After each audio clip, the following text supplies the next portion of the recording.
Kasayan, meron lang tayong i-guide na nag-comment sa atin. At para sa mga beginning o mga baguhan, tuturo ko na rin kung ano yung common. Basahin mo kasayan at shoutout ko na rin. Shoutout kay Jan Takahashi. Saan galing yung common wire? Nag-comment siya sa XRM 125 paano magkabit ng mini driving light sa XRM 125. Siya kasayan ha. Ito, XRM 110, parehas din naman siya ng XRM 125. Parehas lang. Ito yung 3-way switch. Ito yung 3-way switch natin ha. Nandito siyempre yung common. Dito, kailangan nating mahanap yung common para mailagay natin sa sa accessory wire. Siya, hanapin natin dito kung alin yung common. Ang kulay nito ay red, green, tsaka black. Ang common nito, yung pupunta sa accessory wire. Ito yung red, green, tsaka yung black. Tingnan natin ha kung alin ang kanyang common na napunta sa kailangan mapunta sa black.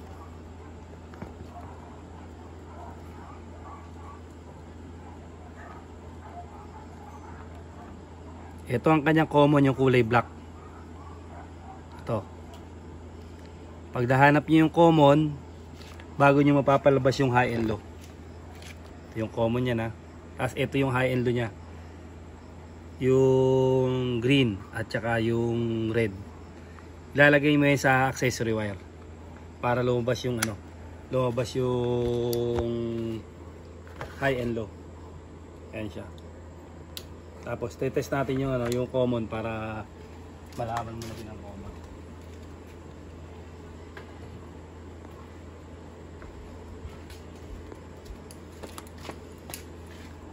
Lagay lang natin sa body ground ha.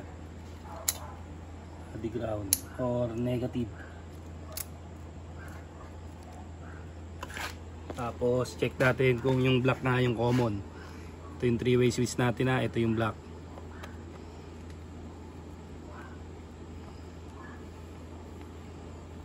Ayan, ito yung black. Ayan siya kasaya, no?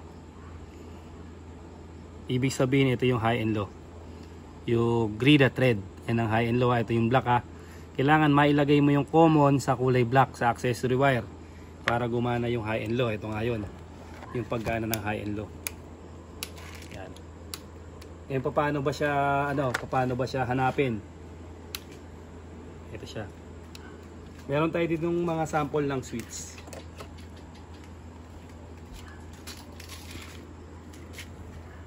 Ito. Magsasample tayo dito sa kanang ilaw.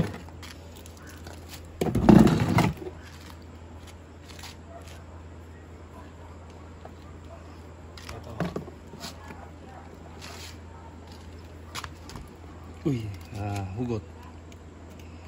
Saya na sa mga beginners natin dyan para pag sinabing common, alam nyo na agad kung alin yung common na tinatawag. Yun yung pagmumula ng supply. Kailangan mahanap yung common para lumabas yung lumabas yung high and low.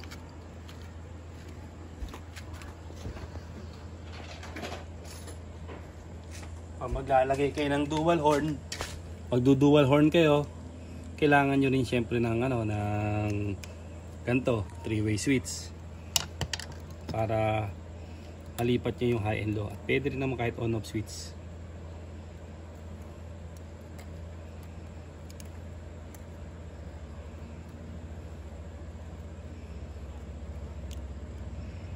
Ito, kadalasan kasi nakalagay ang common sa gitna.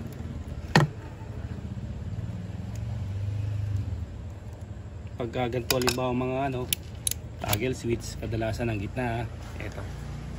Paano naman kung hindi mo mahanap yung gitna ang nailagay mo sa kabila? Hindi mo nahanap yung common ang nailagay mo sa accessory wire, hindi naman siya common. Try natin. Ito siya. Ito yung high and low niyan. Yung white at saka yung blue.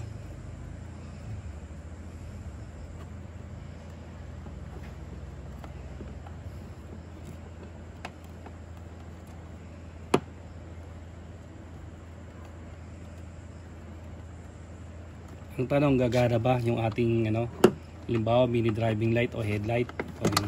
Ito yung negative natin. Ayan siya kasayan. Tapos, lumabas yung isa natin ha. Lumabas yung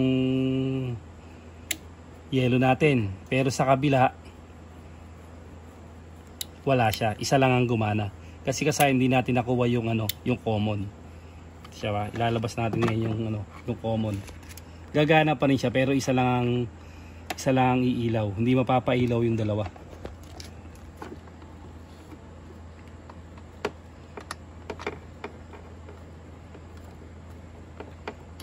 Ngayon, etong common ilalagay natin sa accessory wire.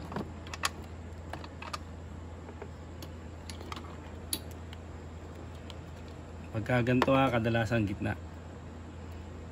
Pero pag iba, hanapin nyo lang siya, paikutin nyo lang yung ano. Paikutin nyo lang kung may test light kayo, mahahanap nyo siya agad.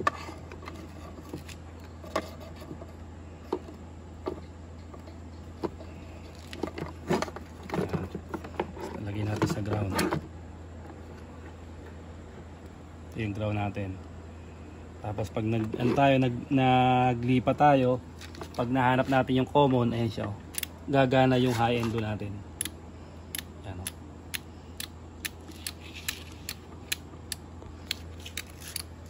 Ito kasi yung tinatawag na common May mga common din ang ano,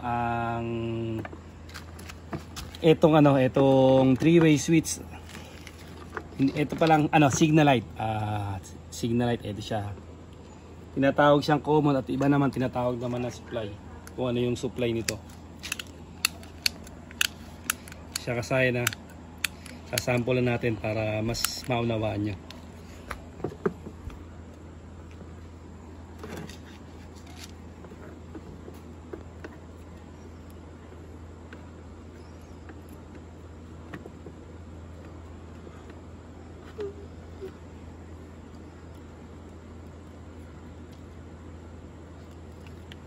May common din ba ang signal light? Ito siya ba? Gagamitin natin tong signal light. Sayang kung may common yan, di pwede natin gawing ano yan. Gawing headlight switch. Ito kasaya na. Kadalasan ang gitna ay common. Ito yung gitna. Lagay natin sa accessory wire. Lagi naman nasa accessory wire nakalagay yan.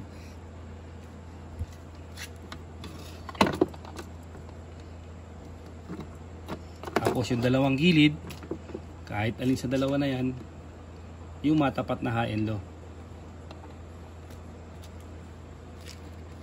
Kasi pagka kasunada nyo sa kabila, ilipat nyo lang naman yun. Pagpapalitin lang naman to. Etong dalawa na to.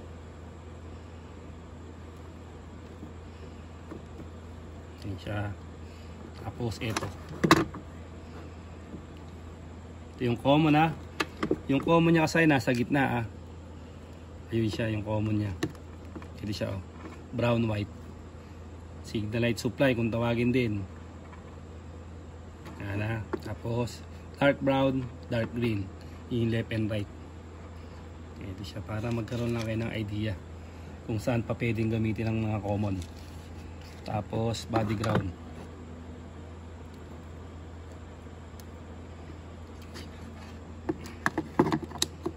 Sasay no.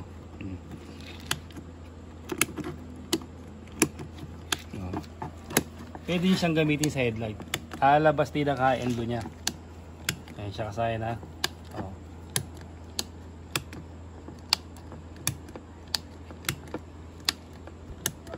Kahit sa signal light pwede nyo gamitin. Ngayon kasi paano naman kung yung headlight nyo malabo na. Siyempre ang ating mga headlight tulad nito, pero din siyang mga common. Yung headlight natin.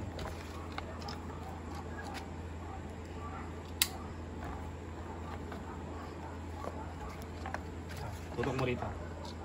Ito yung common ng ating headlight. Hinat sa accessory wire. Yan. Ayan siya kasaya na. Meron din siya siyempre high and low.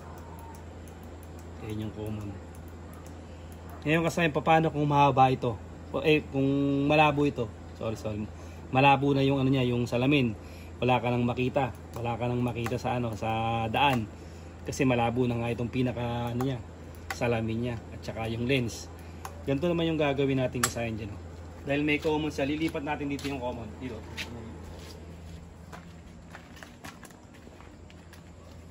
Gagamitin natin yung common ng headlight. Kasi malabo na to. Tututok mo rito. Siya kasaya na. Yung salamin niya, puro gas-gas na. Napakalabo na niya. Kung ito ang gagamitin yung ano, headlight, wala na kayong makita sa daan. Lalo na sa mga lubak-lubak. Yan ang gagawin nyo kasi pwede nyo gawin to. Ito yung pinaka-common. Yun ang common ang gagamitin natin para doon yung ilagay yung mini driving light. Ito siya. Ayan siya. Tapos, yun ang gagawin. Ayan o. Ito na yung high and low niya o. May common din siya. Diyan yung siya ilalagay.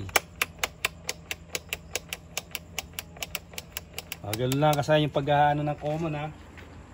Yung paano hanapin yung common. Tandaan nyo kasi paikutin nyo lang yun. Pag hindi nyo mahanap-hanap, ayan, katulad yan o. Pag hindi nyo mahanap-hanap sa kabila, ikot nyo lang yung ano. Kasi may mga common na yan, pareha-parehas lang yan. Ito ginagawa natin tong nilalagay natin sa ganito yung ano sa headlight. Ilalagay natin sa headlight yung ano yung mini driving light halimbawa o ano bang ibang ilaw kung malabo na tong lens. Pwede rin. Ilalagay nyo lang din sa common. Kaya simple lang hanapin yung common. Pag hindi nyo mahanap, paikutin nyo lang siya. Kasi 3 wires lang naman siya. Ayan, 3 wires lang ang ating ano, ating common switch, yung 3-way switch. Ito siya ano. Pag hindi ito ang common, lipat kayo sa kabila. Pag hindi pa rin to, lipat kayo sa kabila. Pag nilagay nyo na rito, lumabas yung high at lumabas yung low. Pag nilipat nyo, ibig sabihin nahanap nyo yung common. Pag isa lang lumalabas dyan, napaikot nyo na yung tatlo, isa pa rin ang lumalabas na ilaw, tandaan nyo kasi ibig sabihin sira yung switch nyo. Wala siyang high and low, sira yung low o yung high. Pag napaikot nyo na yung tatlo, isa lang ang lumalabas. Kasi kung meron naman kayong test light, ganoon lang din ang gagawin nyo. Ito naman sa test light naman natin susubukan. Halimbawa, ito siya o. Paano hanapin yung ating common.